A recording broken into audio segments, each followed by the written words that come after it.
What about the role the Rihanna-Chris Brown incident played in at least raising consciousness about this whole issue, and the somewhat surprising reaction by some teenagers to the whole incident? Can we talk about that? Sure.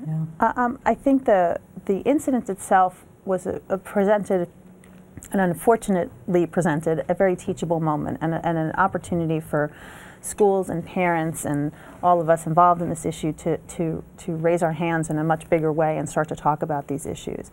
The reaction of girls, however, to blame Rihanna was a huge reinforcement of the stigma that exists in our culture, this victim blaming. You know, again, I always say, you know, people are constantly asking the victims, you know, why did you stay, versus asking the perpetrator, why are you treating this person this way, why are you abusing the person? And I think that was a really a perfect example of that. The girls blamed her. She must have, I heard girls myself, she must have started it. She must have done something. She did start it.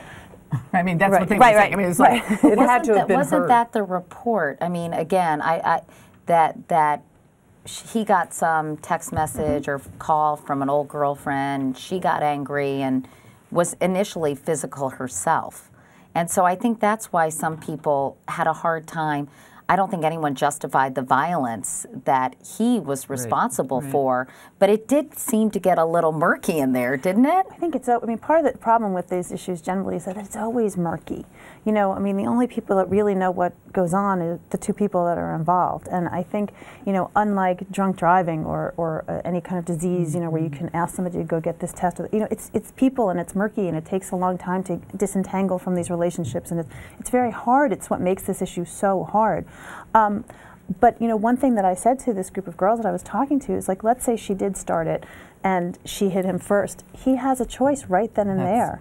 And his choice is to stop, to not hit her back. You know, I mean, he can stop the car, he can get out, he could call the police, he could do 18 different things that don't include beating her up. Right, and sort of the proof is in that mugshot where she was obviously, her face was severely beaten as a result of this incident.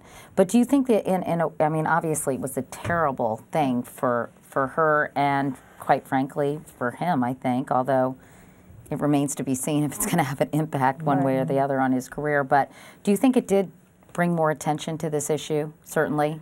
Didn't the calls to the teen helpline go up?